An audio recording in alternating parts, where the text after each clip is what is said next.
Welcome to Christopher George, the solution series. I'm the man with a plan. Not left, not right, not red or blue. This is about what's right. And what we do, Harlot integrity driven. Standing for this land, real leadership for all America. No parties, no games, no smoke, no spin. Real talk, real vision. Let's begin.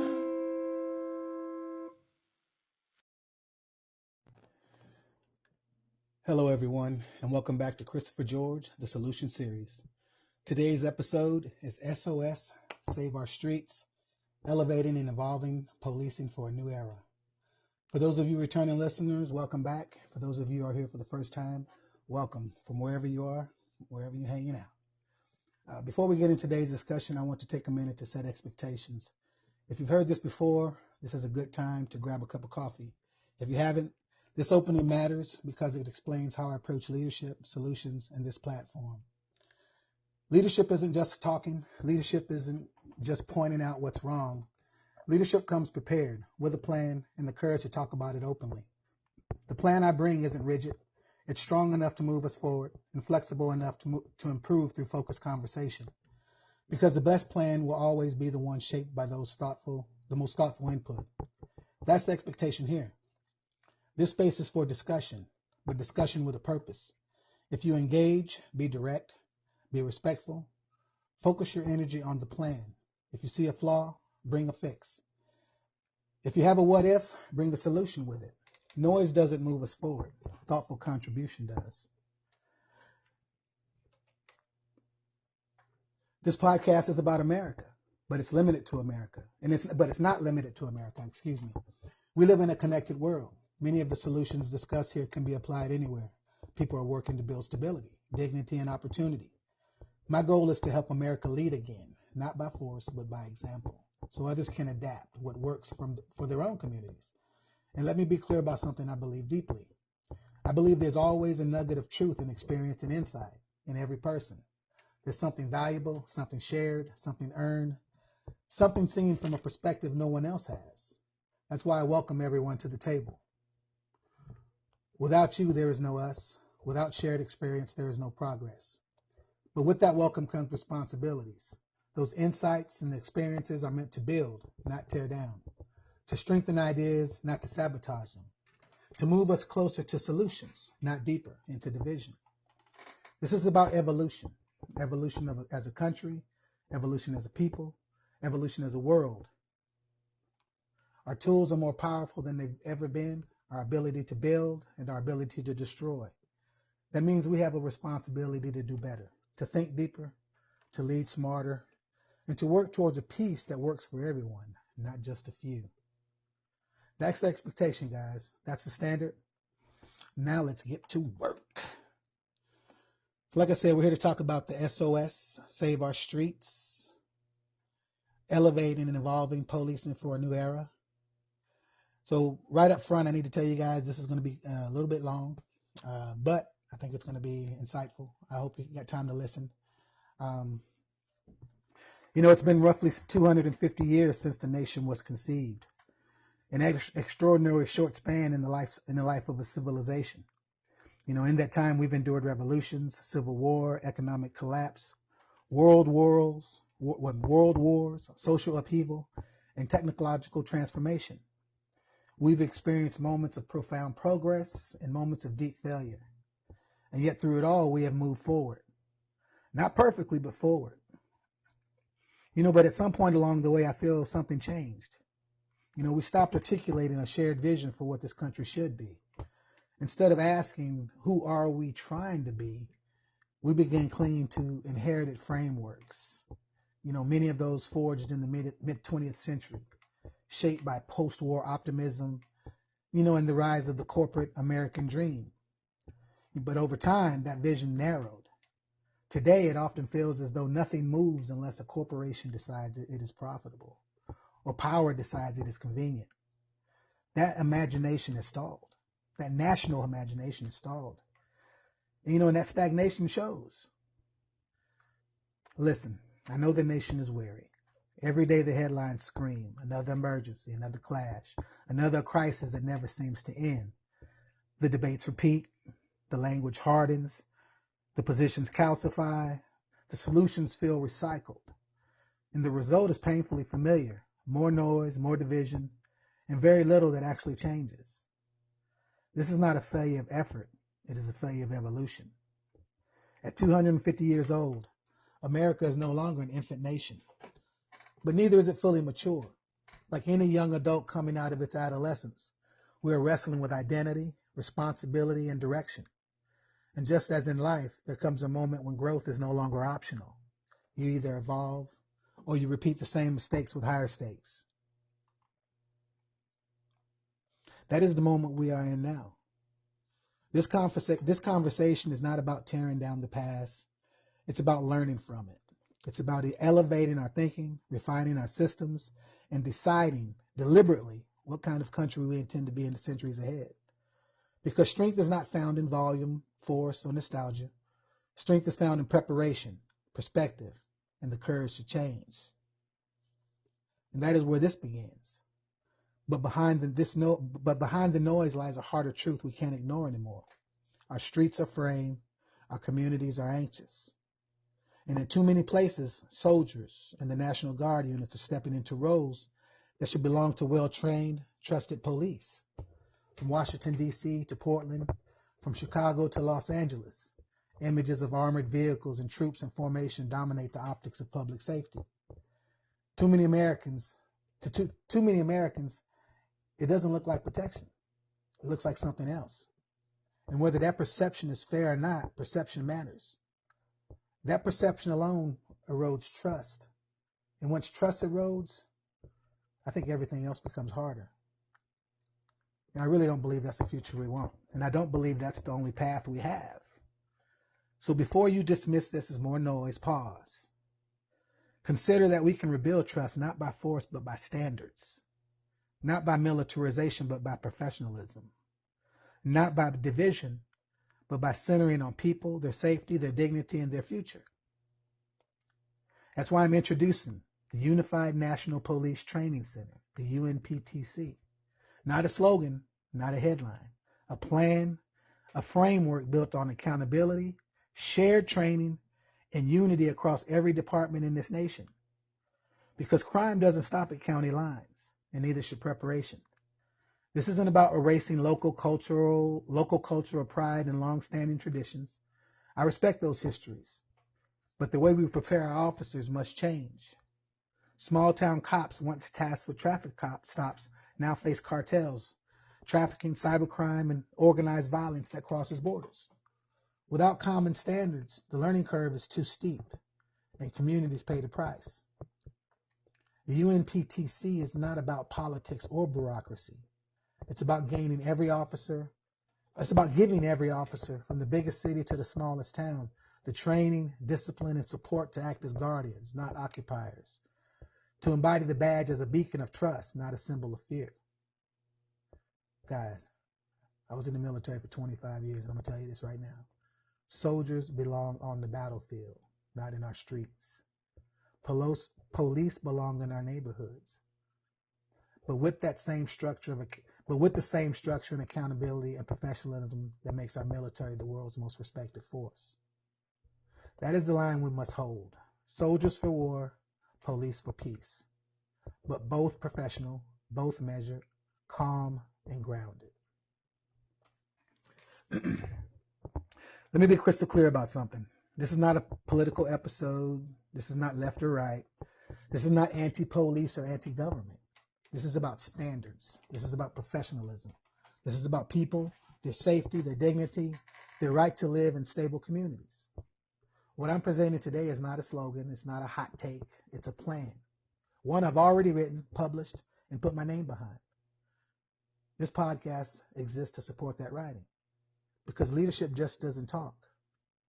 Leadership prepares. Because this is not a live exchange where you can see me and stuff, and because you can't respond, because right now I really need you to listen. I need I really need you to listen. And because you have my full uninterrupted attention, I believe it's both appropriate and necessary to begin with context. Before I lay out the framework for the Unified National Police Training Center, you deserve to understand the perspective that shaped it and the decisions behind it.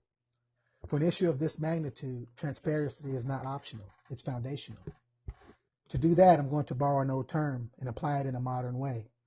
I'm going to break bread with you. Historically speaking, breaking bread was a deliberate act of trust. It signaled fellowship, respect, and a willingness to be heard. An unspoken agreement that said, sit with me, listen carefully, and judge me fairly. It was not about persuasion, it was about credibility. In this context, breaking bread with you means I'm offering you clarity before conclusions. It means I'm sharing enough of my background for you to understand how I see systems, leadership, accountability, and responsibility. Not to solicit sympathy, not to make an emotional appeal, but to establish trust. Because without trust, no meaningful change is possible. You know, policing in America is a deeply personal and sensitive subject. If I'm asking you to consider a proposal of this scale, then it is only right that I make my perspective fully visible. This is not about convincing you emotionally. It's about earning the right to be heard professionally. This is what breaking bread with you means here. If you're going to propose a system that affects lives, you owe people an honest account of who you are and how you think. You cannot truly understand a person's decisions unless you understand their story. I share mine not to boast or defend a resume, but so you'll understand the lens through which I see this issue. I'm not a critic of individual officers. I am a professional who has spent decades inside systems where lives depend on planning, training, and accountability. I've seen how the right structure, culture, and doctrine can transform a mission and save lives. And I believe those same principles can strengthen American policing. But for this plan to be real, truly real, it must be built with law enforcement professionals, not imposed on them. What I bring to the table is not a badge. It's systems thinking, accountability frameworks, and lived experience operating under pressure where mistakes cost lives. I understand there are police organizations across this country with long histories and proud traditions. That culture is important, and it should remain. The pride the department takes in its city, its history, its people, I respect that fully. My point is not to erase identity. It is to change the pipeline. The way we recruit, prepare, and deliver officers into the field must be different. Keep the traditions, but modernize the standards, the selection, and the training that produce the people who wear the badge. Lives depend on that, and that's it. I will highlight key points, but recommend you read the Unified National Police Training Center document I posted online, which goes into a lot more detail on my life and motivation for writing on this sensitive topic. Here we go. Once again, I need to reiterate, this paper is not written out of anger, resentment, or ideology. It is written out of conviction. Conviction born of service, sacrifice, and a lived experience. I'm not chasing fame, fortune, or political favor. My purpose is far more straightforward and far more demanding: to make things better for people, better for the communities who live under our systems, and better for the men and women who serve within them.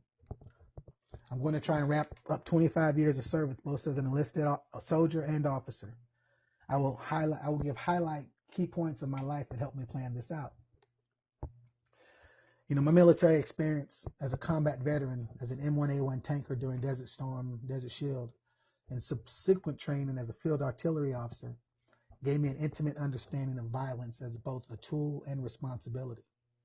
I've planned attacks, calculated trajectories, and executed combat operations where precision and discipline determined who lived and who died.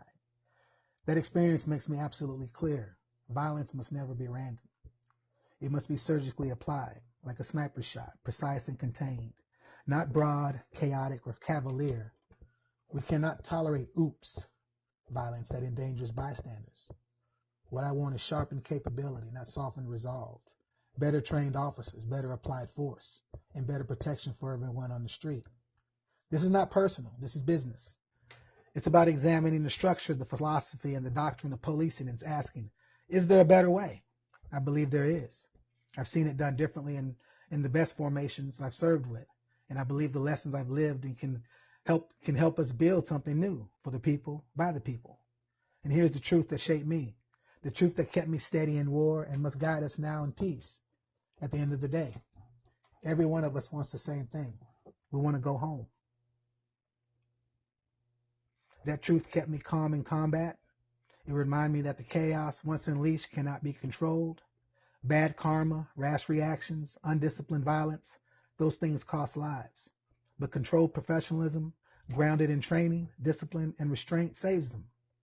This is the foundation of the system I'm about to propose.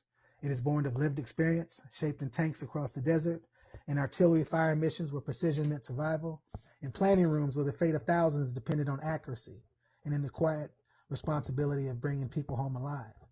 Every assignment taught me the same truth. The first duty is always to safeguard life to the best of my ability, to ensure every soldier came home.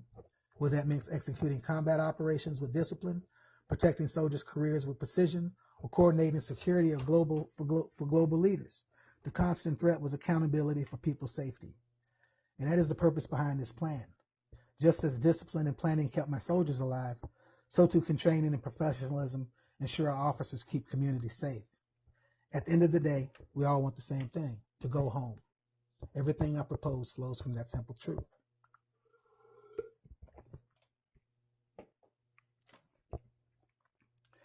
The first and most enduring influence in my life was my grandmother.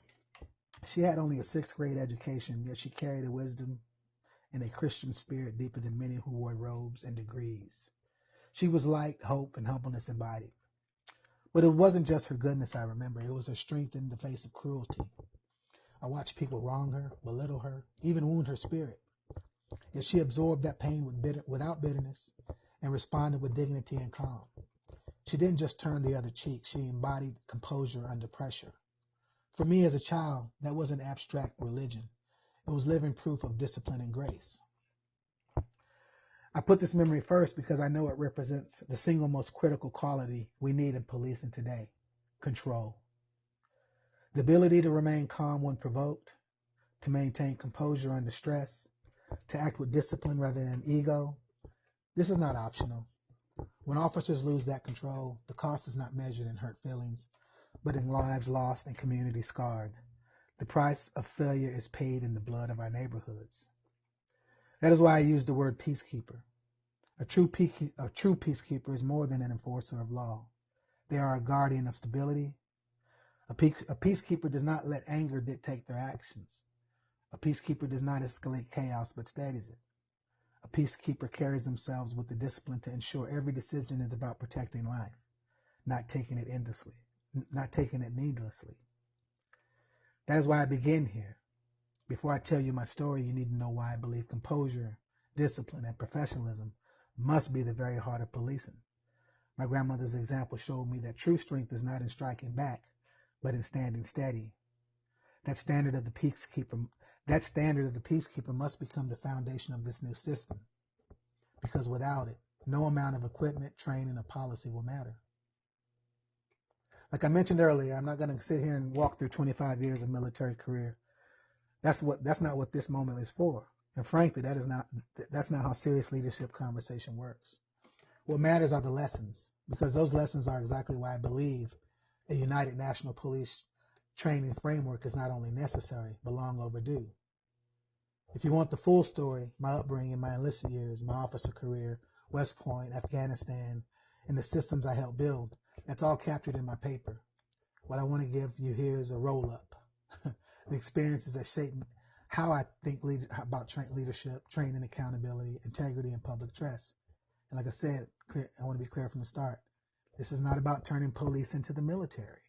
It's about taking the core components that make elite organizations function and applying them to policing, where the stakes are just as high and the margin for error as thin. I began my career on the enlisted side as an M1A1 tanker, operating one of the most advanced weapon systems in the world. Very quickly, you learn competency is not optional. Doctrine, repetition, discipline, those aren't academic concepts. They are survival requirements. In that environment, one truth is constant. What you do affects everyone. Integrity wasn't a slogan, it was operational. Integrity is knowing your job. Integrity of knowing your mission. Integrity is doing the right thing, especially when no one's watching. If you cut corners, acted recklessly, or embarrassed your uniform, you didn't just hurt yourself. You hurt your crew. You hurt your unit. You hurt the mission. The optics mattered because they reflected an entire force. We were ambassadors in and out of uniform. That environment creates accountability, not because someone is watching, but because everyone understands the cost of failure is shared. I was taught early by a senior sergeant major. Look it up in the fucking rig. That was an attitude. It was wisdom. The answers already existed. Fairness, consistency, and discipline came from knowing the doctrine, code, and applying it without bias. Another foundational lesson. Systems outperform personalities every time. Tanks don't care about ego. Units don't run on vibes. Systems win because they are repeatable, measurable, and enforced. That lesson has never left me. One of the most powerful things the military instills, and something policing desperately needs, is the requirement for leadership at every level. In the Army, leadership is not reserved for senior ranks.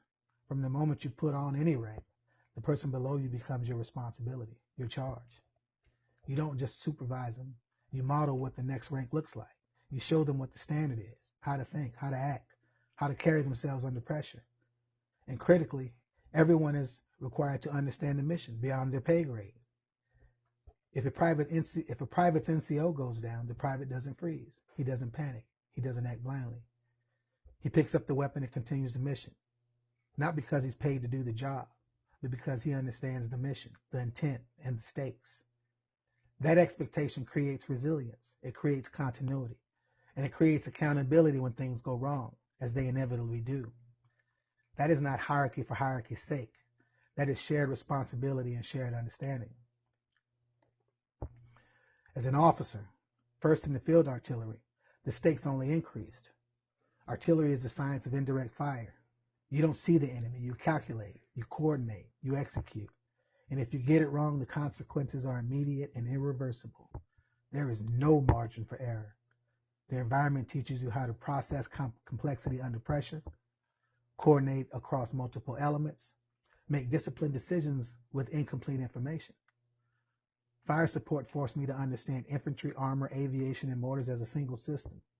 That lesson matters because policing today suffers from fragmentation. Unified systems produce unified outcomes. Later in my officer career, I went into the Adjutant General Corps. I learned something most people outside the military never truly see. HR is not clerical, it's operational power.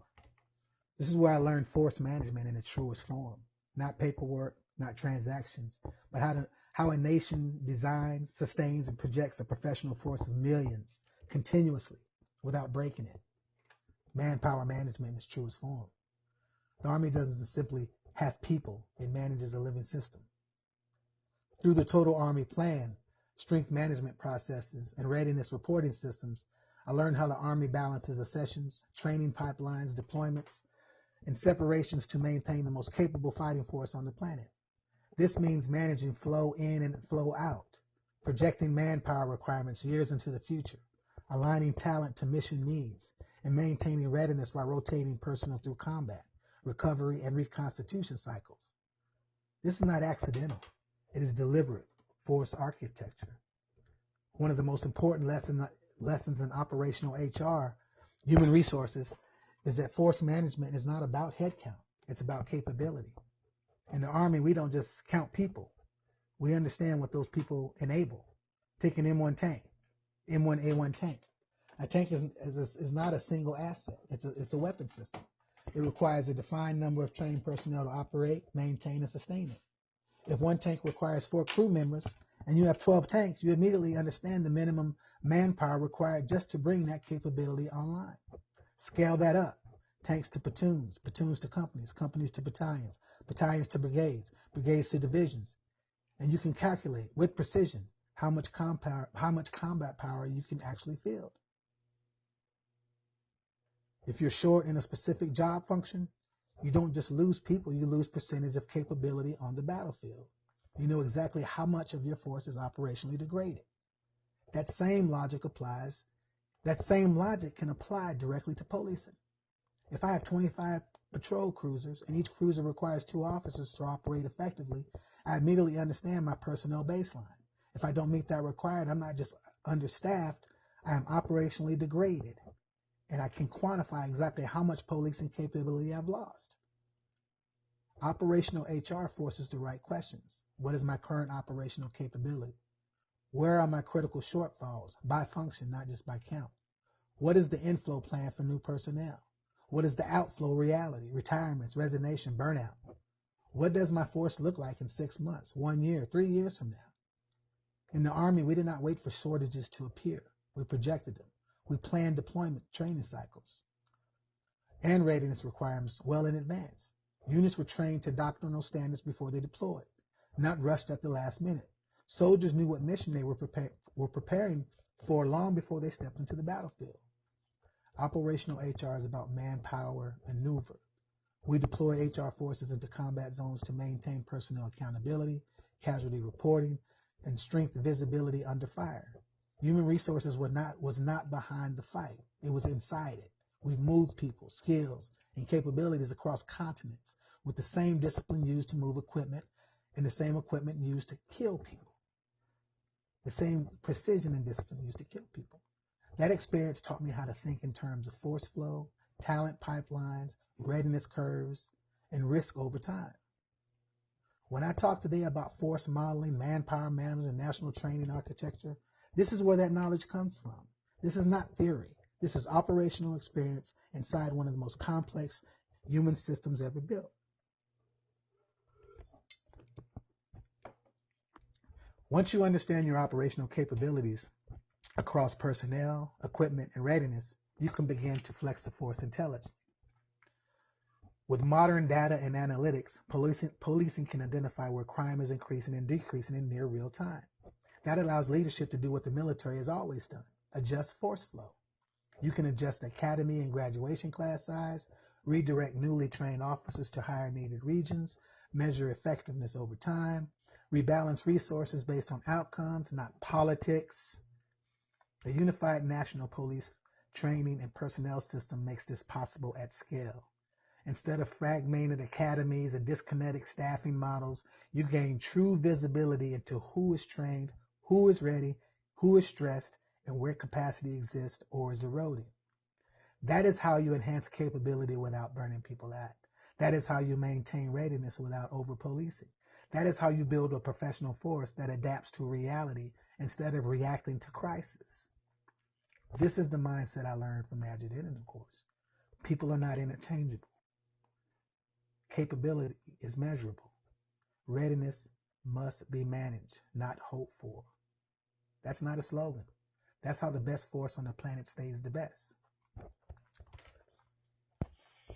My last job, I ended up at West Point as an instructor. I helped select and develop the top officers in the United States Army, and that experience reinforced one of the most important leadership truths I've learned. Training leaders is fundamentally different than training operators. Operators need skills. Leaders need judgment, perspective, and responsibilities for others.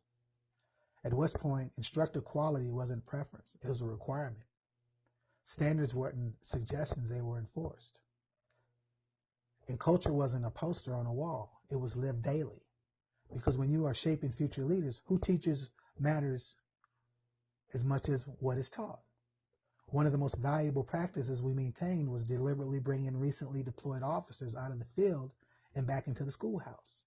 We actively sought individuals returning from combat and operational deployments, not to rest them, but to capture what they had just learned. That was intentional.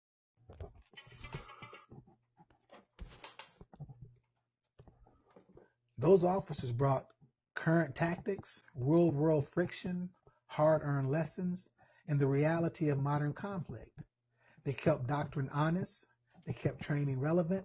They prevented the institution from drifting away from the battlefield. When recent combat experience flows back into the training pipeline, the schoolhouse stays aligned with reality.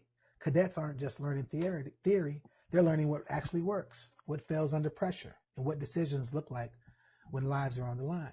That feedback loop, field to schoolhouse, schoolhouse back to field, It's how elite institutions stay sharp. It's how training evolves instead of stagnates. And it's how leaders are prepared for the world they actually face. Not that one written in the manuals 5 years ago.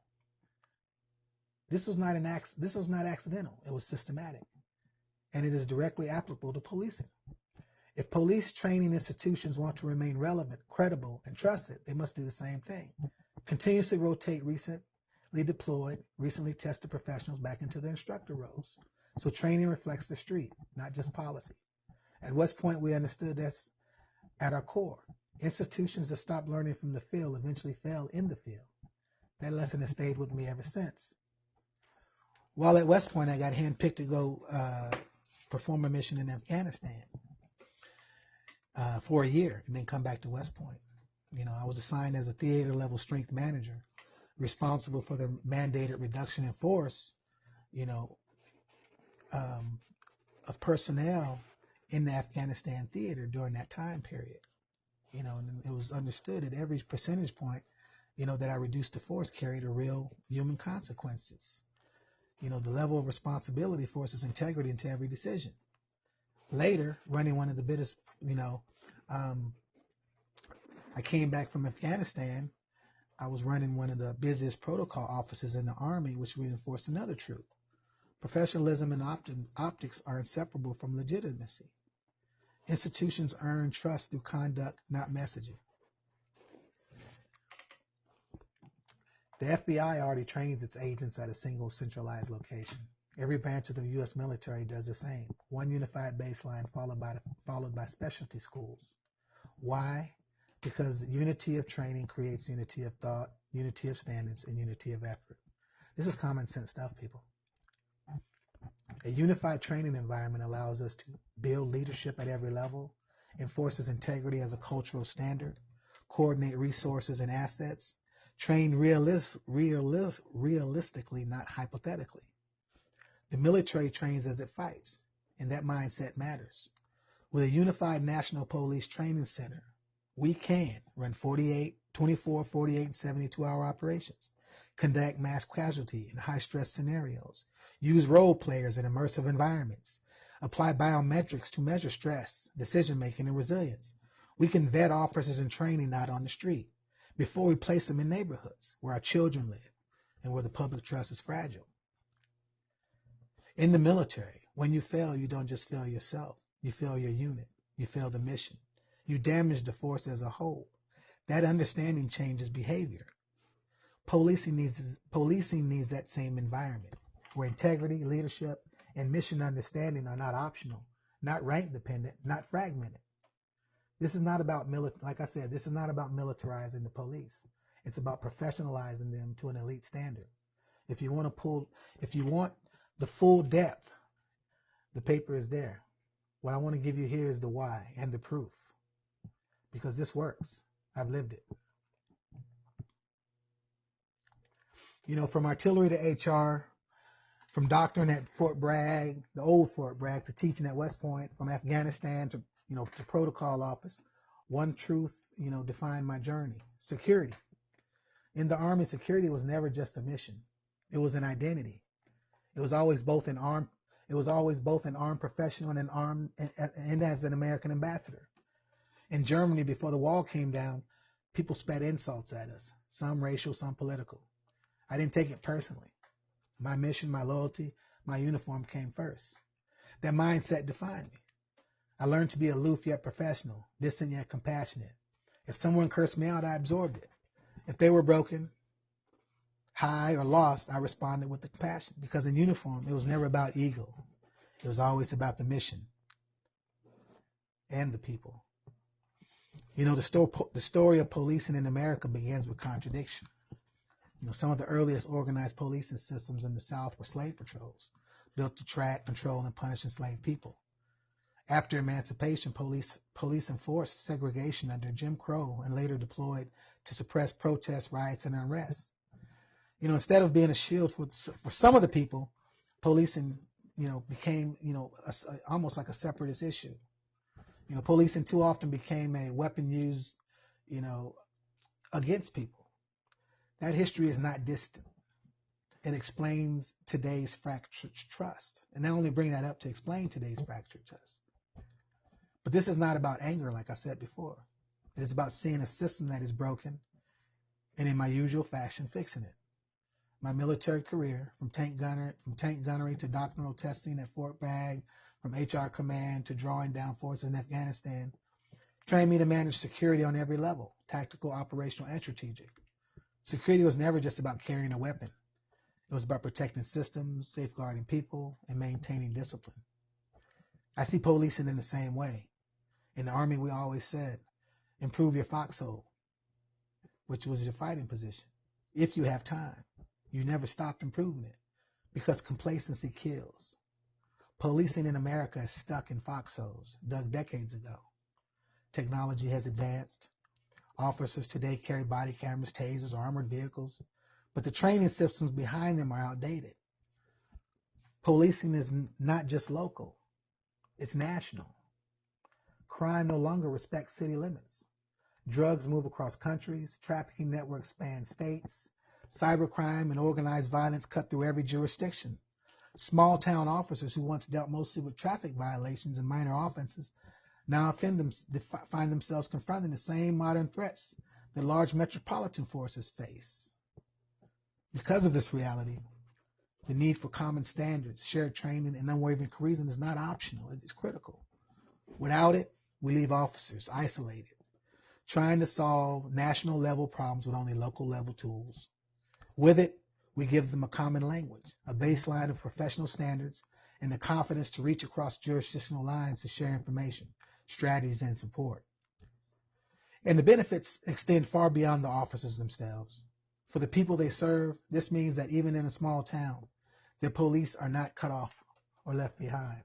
They are connected to a larger systems, supported by broader expertise, and empowered to respond to complex crimes without a steep learning curve. In practice, this builds a police force that is not only better trained, but also more accountable and more effective. A force that gives every community, large or small, the protection and professionalism it deserves. Professionalization, not militarization, is the answer. Militarization throws money at weapons while starving discipline. Professionalization demands higher standards, shared training, accountability, and the mindset of peacekeeping above all. This is the foundation of the Unified National Police Training Center. I carried these lessons through every assignment in the military. In tanks, it meant mastering the enemy's capabilities before the first shot. In HR, it meant protecting soldiers' career with precision and fairness by knowing doctrine inside and out. In a doctoral unit at Fort Bragg, it meant building systems that safeguarded accountability across entire theaters. In Afghanistan, it meant reducing forces responsibly without breaking trust, while keeping senior American leadership informed. In protocol, it meant ensuring the Army's image remained impeccable before the eyes of the nation and the world. And through it all, one truth kept us composed. We always wanted to go home. Every day, every mission, every decision, we wanted to see tomorrow. As I mentioned in the opening, bad karma creates chaos and chaos kills. War is chaos, but chaos can be controlled through discipline, foresight, and professionalism. That's why we carried ourselves as soldiers, even off duty. Why we always represented the Army, because the smallest lapse could ripple to something uncontrollable. The solution I'm laying out, like I mentioned, is called the Unified Now. Here we go, guys. It's called. I know you waited long enough to hear it, and I apologize. But I think it's critical we get some of these larger, complex issues out up front, because too often we just hear a piece of the story and not understand the whole thing. So if you're still listening, I thank you for getting this far. But here we go. This is the plan. It's not a federal police force, and people, please understand that. Not a takeover of local departments, and like I said, not an erasure of culture and history. The Unified National Police Training Center is a state-run, nationally standardized policing framework designed to professionalize law enforcement across the United States through shared training standards, career-long education, and transparent accountability, while preserving full state and local control operations. Under the UNPTC, the federal government does not run police departments. The federal government does not deploy officers. The federal government does not control local law enforcement decisions. Instead, the federal role is limited, structural, and non-operational. The federal government's responsibility in my plan is to establish national baseline training and education standards to include a national location, one location for everybody to go to. Their responsibility is to maintain the UNPTC training framework and curriculum infrastructure. Maintain it through the use of the state representatives from the 50 different states. Provide standardized reporting tools for training, staffing, and readiness. Audit outcomes to ensure standards are being met. Oversee the national training itself as a neutral standards body. That's it. In short, the federal government sets the framework, measures effectiveness, and adjusts standards based on performance. Nothing more. It acts as an architect and auditor, not as an operator. The state's role. Each state owns and operates its police forces. They manage hiring, discipline assignments, and daily operations. They apply the UNPTC framework according to local needs. Controls officer placement, retention, and movement. Determines how graduates are integrated into their departments. In short, states run policing, period. The UNPTC framework exists to ensure how officers are prepared, meets a national professional standard, not to dictate how states police their communities. What this means for the people. For the public, the UNPTC means every badge represents the same minimal level of preparation. Officers receive ongoing education, not one-time training. Problems are seen early through transparent reporting. Help arise before failure, not after tragedy. Policing becomes predictable, professional, and accountable. This is not about control, guys. This is about consistency, visibility, and trust. What the UNPTC is and is not. The UNPTC is a shared national professional baseline, a career-long education system, a visibility and accountability framework, a people-first public safety investment. The UNPTC is not federal takeover of police, and I can't say that enough because I know some of you yahoos out there think that this plan is about that. Militarization of law enforcement. We have enough of that already. Political reform by ideology. I'm not red or blue. This plan has no red or blue in it. One size fits all law enforcement. That's definitely not this. Bottom line, the UNPTC does not centralize power. It standardizes preparation. States keep control, communities gain confidence, officers gain support, lives are better protected. That is the system being proposed. You know, at the heart of the Marine Corps is the belief that every Marine is a rifleman, no matter what their specialty. They all share the same warrior foundation. Policing should be no different. At the heart, every officer is a peacekeeper. Every officer, whether they end up in homicide, traffic, narcotics, or community policing, must master the same professional baseline. Right now, responsibilities vary widely. In some towns, training lasts only a few weeks, in others, months. Some departments emphasize firearms, others, de-escalation. That fragmentation breeds confusion, distrust, and uneven justice. The public has the right to know what police are supposed to do and to trust that every officer meets that same professional standard. It's as simple, guys, you know, because here's the truth we don't often say enough. And I keep saying it again. Crime is no longer local, all right? And yet we still train and prepare officers as if those threats stop at city limits. They don't. So preparation can't stop there either. You know, right now we have thousands of police departments across the United States, each doing their best, each operating with pride and local identity, each shaped by their community. And like I said, I respect that. But what we don't have is common preparation at a scale. That creates massive disparities in training quality, in stress management, in use of force decision making, and readiness for modern threats. When the learning curve gets too steep, communities pay the price, guys.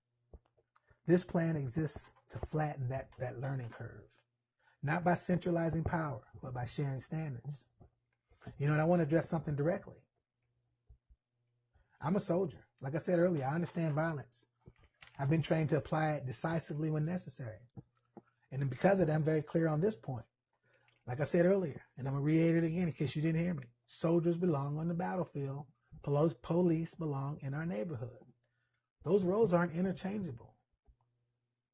You know, accountability, discipline, professional standards, continuous training, leadership development. Those are the only things that the police and the military should have in common. You know, our military is respected worldwide, not just because of its equipment, but because of how it prepares its people. Police officers deserve the same level of preparation, not to militarize them, but to professionalize them. You know, I have I'm almost done, guys. Give me a few more minutes. I'm going to share these outcomes for the UNPTC because I think that's critical for you guys to understand. I got 5 core outcomes for the UNPTC. Like I mentioned earlier, shared foundational training, accountability through structure, trust, rebuilding, mobility and reassignments, building professionalism through rotational staffing, you know, and then translating strategy into operational effectiveness. And I'll explain each one of those. Shared foundational training, like I said, every officer, regardless of department size, receives the same baseline preparation. And de-escalation, stress control, mental health response, use of force decision making, legal and ethical standards. That's just the tip of the iceberg. You know, core responsibilities that must be mastered by all officers include enforcing the law, patrolling, investigating, making arrests, testifying in court, you know, preventing crime, building community trust, problem-oriented policing, public outreach, you know, responding to emergencies, being first on the scene, providing first aid, traffic control, you know, taping off in the area, all that good stuff. That a lot of them get, but we're not sure if all of them get. You know, providing support services, helping victims, assisting other agencies, resolving civil issues, you know, and embed them in immersive, real-world scenario-based training. You know, some academies spend more hours on firearms than in conflict resolutions. You know, officers graduate underprepared for real world. The stress, the unpredictability, the raw human pain of mental health crisis or domestic disputes. You know, the UNPTC fixes this with immersive training that mirrors reality. Real-world stress scenarios. Officers will face the same adrenaline spikes they will encounter on the street. This inoculates them to fear, reduces overreactions, and ingrains professionalism under pressure. Biometric monitoring. Officer stress responses are tracked. Not to punish guys, but to identify vulnerabilities earlier. This allows stress release coaching, mental health support, and tailored resilience. Professional expectations. From day one, instructors demand composure, restraint, and tactical discipline. The message is clear. Practice like you play. If professionalism is the standard in training, it will be the expectation in the field. Number 2, accountability through structure. Not punishment, but clarity. Clear expectations, clear evaluations, clear support. Continuous education growth. You know, the UNPTC is designed to create visibility so officers receive support, correction, and development before failure happens, not after tragedy forces accountability. You know, it is important to be clear about what this is not. This is not about turning police into soldiers. This is not militarizing law. I can't say that enough because I don't know, you know, what is being applied here is methodology behind how military develops professionals, not its combat mission. The military approach is built around a simple truth. When people know their education, growth, and future are planned for, they are able to focus fully on the task in front of them. A soldier does not spend his mental energy wondering if training will come later or whether development is optional. It is structured, expected, and continuous. That structure creates discipline, clarity, and accountability, not fear. Today in most police departments, formal education effectively ends at the academy. After that, officers are expected to learn on the job. You know, if I'm wrong about some of this, you know, some of you guys will chime in and tell me, but I'm just giving a generalization. In reality, this often means informal habits, good and bad, are passed down without consent or oversight. Without consistent oversight, Over time, standards drift, frustration builds, and accountability becomes reactive instead of preventative. And cops, if you're listening, you know, let me know if I'm talking, you know, if I'm speaking right. I don't want to do you guys any injustice. You know, the military solved this problem decades ago by treating education as a career-long obligation, not a one-time requirement. Every promotion requires a return to the schoolhouse. Authority is never increased without renewed training, evaluation, and ethical reinforcement. The UNPTC is built on a principle the military perfected over decades. Education is not a phase. It's a career-long responsibility. But equally important is who teaches that education. This is not about academics teaching theory in isolation. It's about experienced professionals returning to the schoolhouse to pass on that works and what doesn't, under real pressure.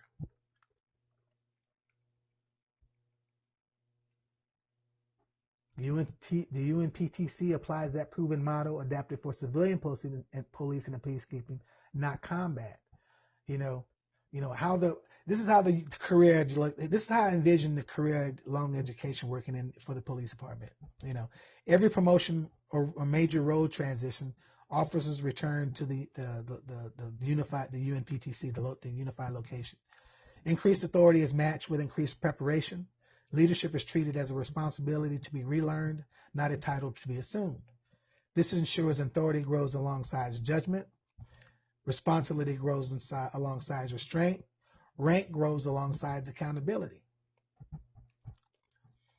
2, a living national curriculum. Training evolves using real-world scenarios gathered nationwide. Successful interventions, near misses, misconduct patterns, and emerging threats. So lessons stay current, practical, and grounded in reality. That's what I mean by living national curriculum. The curriculum never stagnates because policing never stands still. This creates a shared professional language across departments and jurisdictions, allowing officers to communicate, collaborate, and support one another with confidence. Leadership centered on instruction. Advanced courses emphasizes ethics, judgment under stress, crisis management, accountability, and community trust. Because leadership failures have the greatest impact on the public, confidence and safety and leadership excellence sets the tone for entire departments. But the most powerful one is, like I mentioned earlier, is that just like in the military, the UNPTC will select the best performing, most respected officers from the field to return to the schoolhouse as instructors for limited terms. And we'll look for them across the whole United States, across every department. This is not a permanent reassignment. It's an honor. High-performing police officer rewarded with time to teach, reflect, and reset. Field-proven leaders pass hard-earned lessons directly to their peers, and instruction remains grounded in reality, not theory. Like in the military, majors teach captains, captains teach lieutenants, veterans shape the next wave of leaders. This creates a cycle of excellence where professionalism reinforces itself and success becomes institutional, not memory. This is not reform for reform's sake. This is elevation through evolution. The evolution of policing. Officers feel valued, invested in, and trusted. Departments benefit from refreshed leadership and reduced burnout. Communities benefit from calmer, more confident professionals. Accountability becomes internal, not just disciplinary.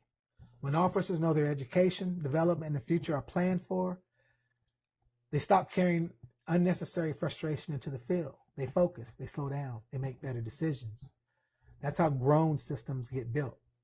Not by hoping people rise on their own, but by designing structures that lift them, test them, and hold them to standards worthy of the badge. This is the evolution American policing needs, and the elevation our communities deserve.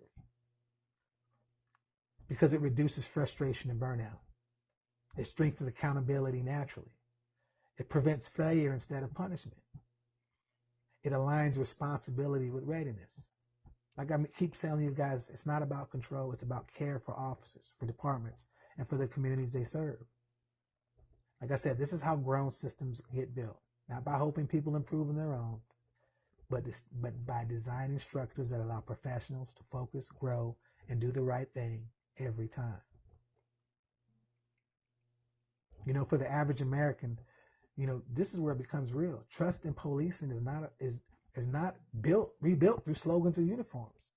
It is rebuilt when people consistently see competence, restraint, and professionalism, regardless of location, department size, or politics. Integrating the UNPTC, you get better officers because police are no longer locked into a single culture, a single department mindset, or outdated habits. Career-long education and rotation expose officers to new perspectives, new standards, and better practices, making them more adaptable, thoughtful, and disciplined. You get safer communities. Corruption and complacency thrive in isolation. When officers rotate, retrain, and remain visible to the national standard, Unhealthy patterns are harder to hide and easier to correct. Accountability becomes structural, not reactive. You get more human policing. This system treats officers as people with families, stress limits, and long careers, not disposable labor. That reduces burnout, improves judgment under pressure, and stabilizes the neighborhoods officers serve. You get trust rebuilt through consistency. When officers across jurisdictions share training, language, and expectations, cooperation improves. And when the public knows that every badge represents the same baseline of preparation, trust has room to return.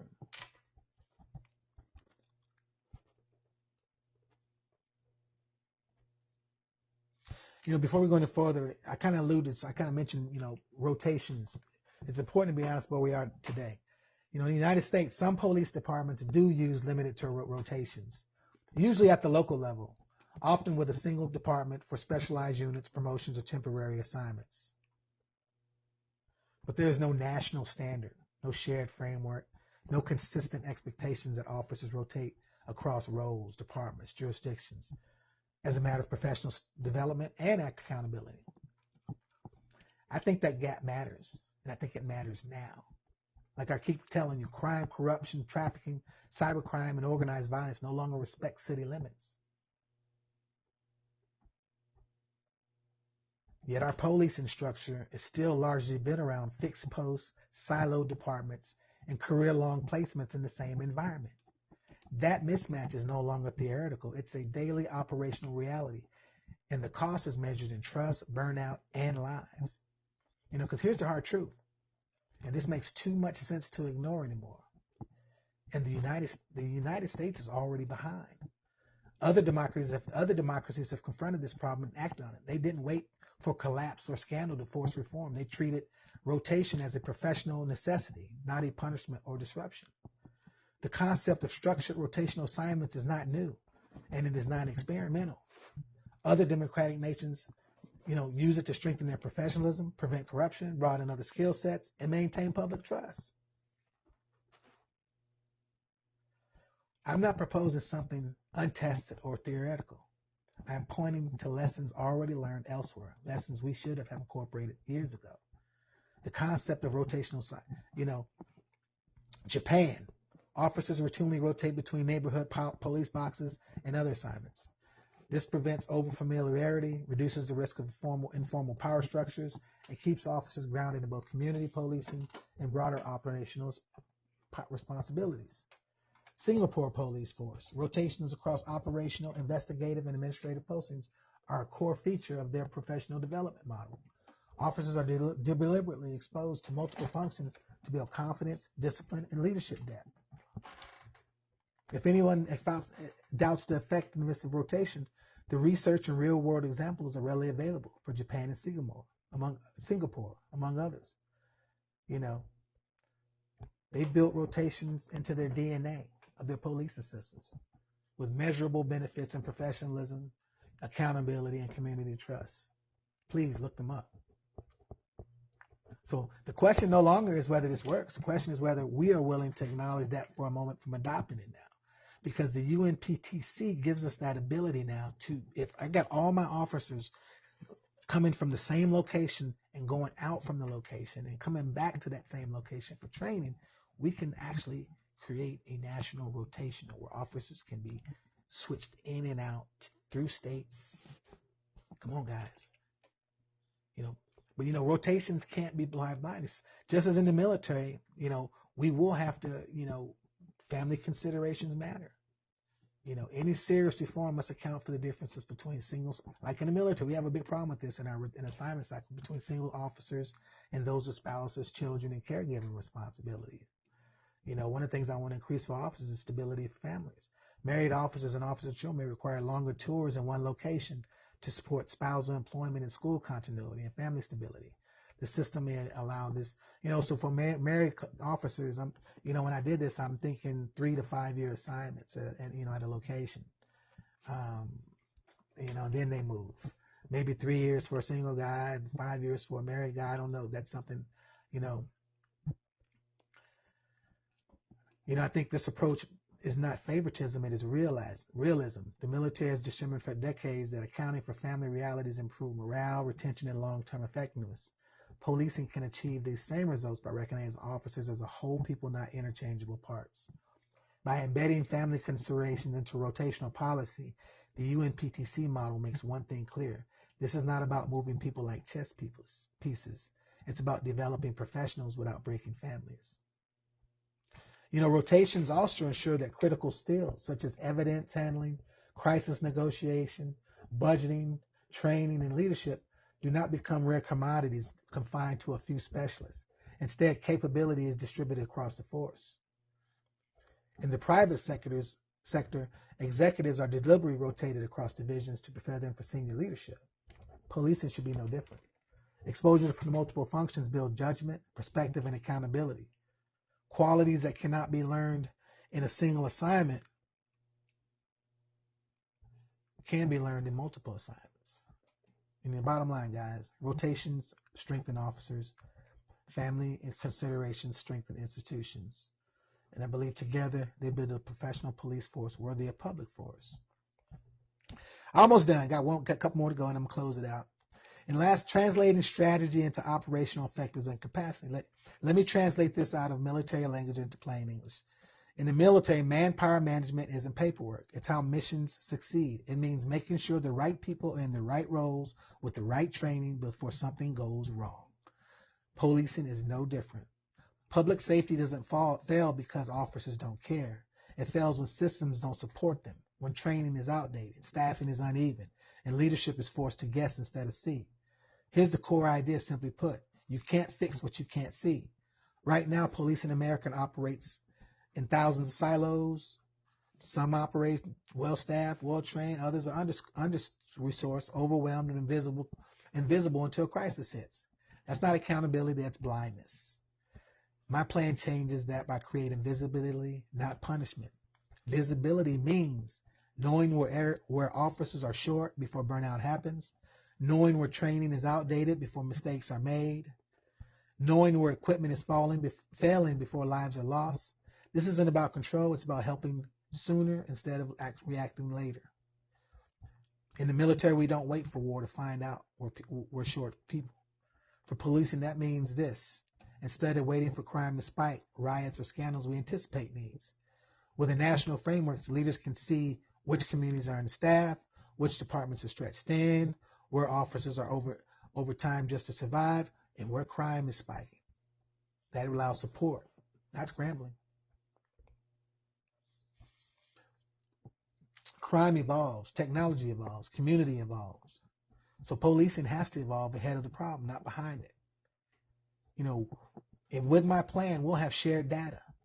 And with that, departments can prepare for drug surges, human trafficking route issues, cybercrime growth, population shifts. Instead of reacting after damage is done, we adjust before people get hurt. That's what grown systems do. And let's be real, policing already costs taxpayers a lot. What costs more? Lawsuits, misconduct over settlements, burnout and turnover, wasted gear that doesn't solve the problem. A system that shows where money actually helps save far more than it costs. Data replaces guesswork, standards replace politics. And like I said, guys, right now, policing in America is largely reactive. We respond after crime strikes, after neighborhoods destabilize, after officers are overwhelmed, too often after lives are lost, because we're still guessing. Most departments track pieces of information internally, but there are no shared national picture that shows where stress is building across the system. Without visibility, leaders are forced to react to headlines instead of indicators. My plan changes that by tying data-driven decision-making directly into adaptability. These are not separate ideas. One enables the other. Imagine if every department reported on a standardized quarterly basis, staffing levels, who is short, where and for how long, training status, what certifications occurring, expired and missing, equipment readiness, what works, what's failing, what's outdated. Not opinions, not politics, but reporting the facts. With that visibility, we can finally answer the questions that matter before a crisis. Is crime rising because officers are understaffed or burnout? Is uptick in force incidents tied to outdated or consistent training? Are response times slipping because equipment or communications are failing? Are certain regions showing early indicators of trafficking, drug influx, or organized activity moving in? This is how a grown system works. They look for patterns before the breaking point.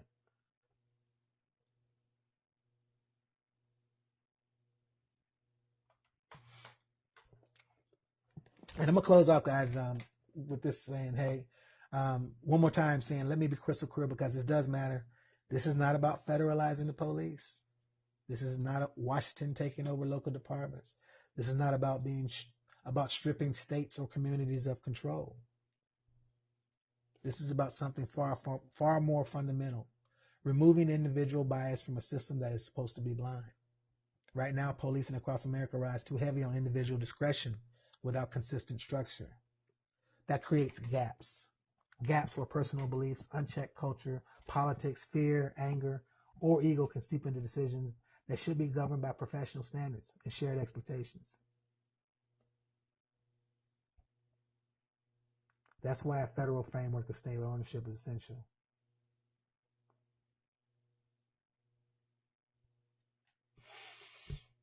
Some systems, especially justice systems, must be blind to be fair. Not blind to people, blind to politics, blind to personal ideology, blind to favoritism, fear, and impulse. We don't allow individual pilots to redefine aviation standards mid-flight. We don't allow surgeons to rewrite operating protocols based on personal belief. And we should not allow public safety to hinge on unchecked individual variance. A national framework reduces ability for personal bias to override professional standards, while still allowing states and communities to govern how those standards are applied. If the framework works, it stays. If it doesn't, it evolves. That is not federal control. That is accountability by design. Not politics, not ideology, not personality. A system that protects officers, protects communities, protects the principle that justice must be applied evenly, everywhere, and every time. That's the foundation that this plan is built on. You know, and in the military, our careers don't stagnate. You train, you rotate, you return to school as responsible increasing. That matters because when officers know their education is taken care of, their career has structure, their mistakes affect long-term growth, they focus more on doing their job, not surviving the job. Less frustration, less burnout, more professionalism.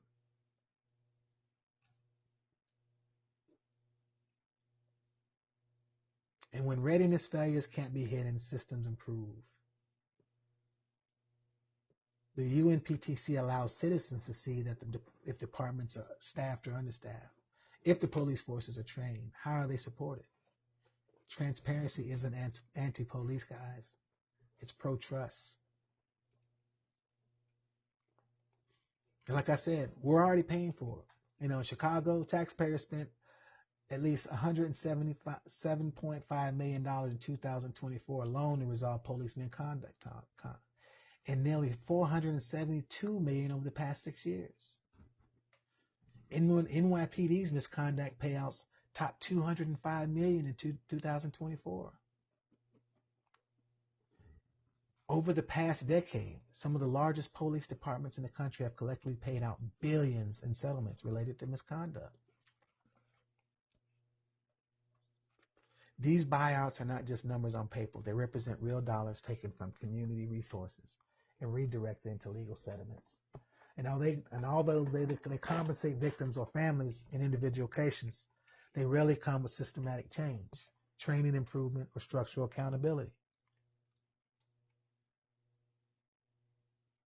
Why does that matter? Fewer lawsuits, safer communities, better officers. I keep saying it. You know, right now, American taxpayers are essentially paying twice for policing. Through taxes, they pay for daily policing services, through millions in settlements after things go wrong. I think we can flip that by investing in a system that prevents problems, costs less, and protects more than paying to resolve visible failures after the fact.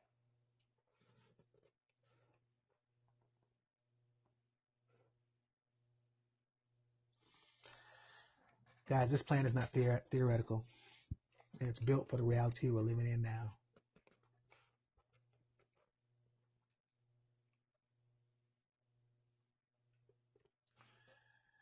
I'm going to leave you with this. We are a strong country, not because we are loud, not because we are armed, but because the blood, sacrifice, labor, and belief of countless types of people built this nation.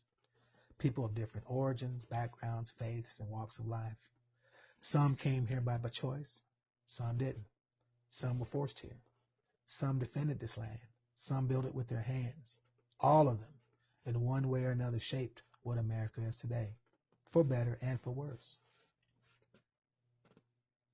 And here's the truth we don't often sit with.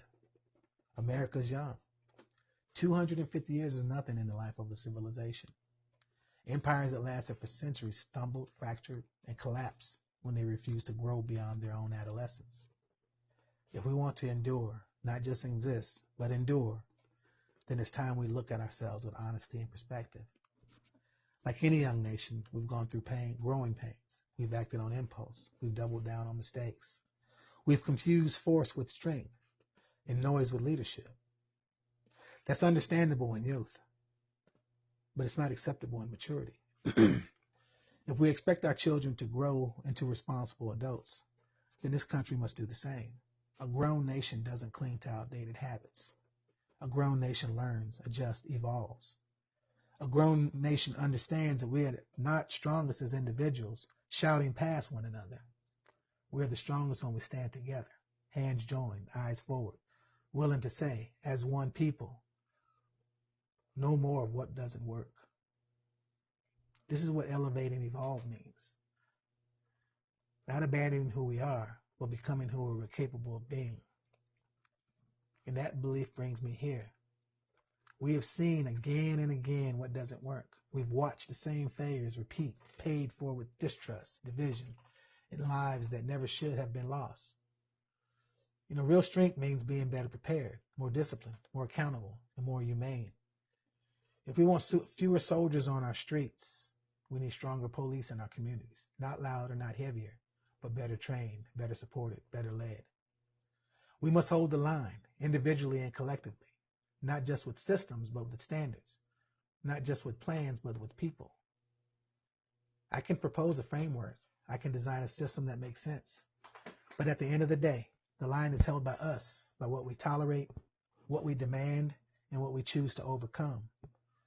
We should not accept bad policing. That's the bottom line. And we should not accept bad systems that produce it. That is the line we must hold. Soldiers for war, police for peace. Both are professional, both accountable, both protecting lives.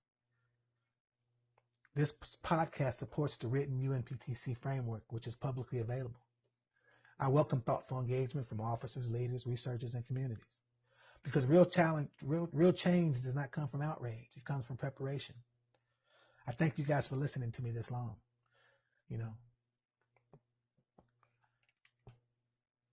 With that, have a blessed day, and let's get together and start making some change. Get ready for the Elevolution. I'm starting a movement, a new grassroots movement called the Elevolution. I'm going to start putting some stuff out on that in about a week. But get ready to sign up. I'm going to start putting action to word. No longer about talking the plan. I'm going to try to execute the plan. We'll change one community in America at a time. So follow and pay attention. Now that you know the plan, it's time to stand. Join the evolution for the solution. Join the evolution for the solution. A vision, no wishing. Let's spread integrity through the land by giving a helping hand. Pass the word and embrace the vision. A new America, a new mission. Join the evolution, join the evolution, join the evolution, join the evolution, join the evolution, join the evolution, for the solution. Keep the light, keep the fire, America we inspire. We got to fight, fight, fight for our rights day and night.